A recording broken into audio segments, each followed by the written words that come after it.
আজকে 4 দিন ধরে তারা বাসায় নাই। ছেলেকে নিয়ে ঘরে কেমন জানি একা একা লাগে। আসসালামু আলাইকুম, সবাই কেমন আছেন? আশা করি সবাই ভালো আছেন। আলহামদুলিল্লাহ আমিও ভালো আছি। তো আমার শ্বশুর শাশুড়ি আসলে বাসায় নেই। আমার শ্বশুর খুব অসুস্থ, হাসপাতালে ভর্তি। তো আজকে 4 দিন ধরে তারা বাসায় নেই। বাসা কেমন জানি খালি খালি লাগে। ছেলেকে নিয়ে খুব একা একা লাগে, সারাদিন কেমন জানি কাটে। আসলে মানুষ থাকলে ঘরের মধ্যে একরকম লাগে, আর না থাকলে কিন্তু আরেক রকম লাগে। তো এই যে সকাল সকাল উঠে আমি রান্না বান্না শুরু করে দিয়েছি।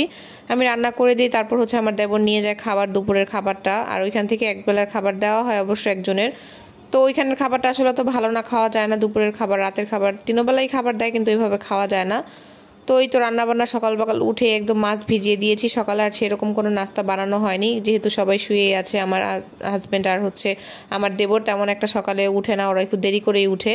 তো এই তো আমি রান্নাবান্না করতেছি। আর এখন হচ্ছে আজকে মাছ ভাজবো আর হচ্ছে মাছ রান্না করব, দুইভাবেই করব। আমার শ্বশুর বলে দিয়েছে সে তেলাপিয়া মাছ ভাজা খাবে আর হচ্ছে রান্না খাবে, দুইভাবেই খাবে। তো আমি আসলে যেভাবে চাচ্ছে ওইভাবেই করে দিচ্ছি। খুব অসুস্থ, শরীর খুব একটা বেশি ভালো না, তার হার্টের সমস্যা আছে, আর পা ফুলে গেছে, কিডনিতে সমস্যা, আর কি অনেক সমস্যা। বয়স হয়ে গেলে মানুষের যে সমস্যা হয়। আর এই যে সিমের বিচি এনেছিল আদনানের আব্বু, এগুলো হচ্ছে ছুলতে ছুলতে আমার অনেকটা সময় চলে যায়। তারপরে এই তো টমেটো দিয়ে দিয়েছি, এগুলো দিয়ে আজকে রান্না করব মাছটা। আর হচ্ছে মাছ তো আস্ত ভাজাই রেখেছি।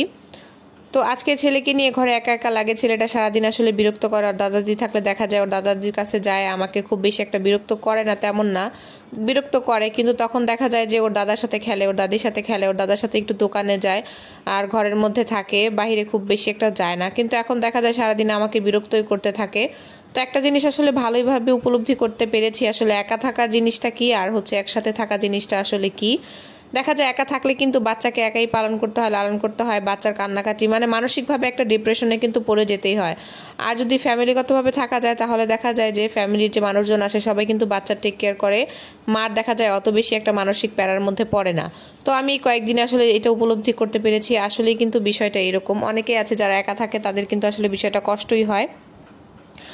আর এই যে দেখেন আমার শাশুড়ি আজকে হাসপাতালে, তো আমি দেখা যায় যে ওকে একাই রাখতেছি, তো আবার রান্নাবান্না করতেছি। ও আবার বাসার মধ্যেও থাকে না, বাসা থেকে বের হয়ে যায়, গেট লাগাই দিল, গেটটা কীভাবে জানি খুলে ফেলে, তো বাহিরে চলে যায়। তো ওকে নিয়েও মাথার মধ্যে একটা টেনশন। তো সব কিছু সামলিয়ে কিন্তু আমাকে একা হাতে সব কিছু করতে হচ্ছে। এই যে টিফিন গুছাচ্ছি, তো ভাত একবার ওইখান থেকে দেওয়া হয়, তার জন্য আমি 1 বাটি ভাত দিয়েছি। তো এই যে দেখা যায় যে আমার শাশুড়ি আর আমার মধ্যে কিন্তু খুব বেশি একটা খারাপ সম্পর্ক যে তা না, খুব ভালোই সম্পর্ক আমাদের মধ্যে। কখনো আমাদের মধ্যে খুব কথা কাটাকাটি হয় না। এই যে সে নাই বাসায়, আমার কিন্তু তাকে খুব, মানে সবাইকে খুব মিস করতেছি তাদেরকে, মানে কখন আসবে। আর এই যে আমার ছেলে খুব বেশি বিরক্ত করতেছে, ঘর একদম এলোমেলো করে ফেলায়, সবাই মাশাল্লাহ বলবেন। তো আর আমি ঘরে একা একা, আমাদের কেমন জানি লাগতেছিল যে কবে আসবে কবে আসবে, ঘরটা হচ্ছে একটু ভরা ভরা লাগবে। তো এই তো ঘর দর একদম এলোমেলো করে ফেলে, আর কি করার বলেন। সবাই অনেক দোয়া করবেন আমার শ্বশুরের জন্য, খুব তাড়াতাড়ি যাতে সুস্থ হয়ে বাসায় ফিরে আসে। আর এই যে সব কিছু এলোমেলো করে ফেলতেছিল, বিছানায় যে আমি ভ্যাকসিনটা রেখেছি আমার ছেলে ওইটাও ফালায় দেয়, বিছানায় রাখতে দেয় না। কি আর করার, সব বাচ্চারাই মনে হয় এরকম। আর সবাই দোয়া করবেন, সবাই ভালো থাকবেন, সুস্থ থাকবেন। আল্লাহ হাফেজ।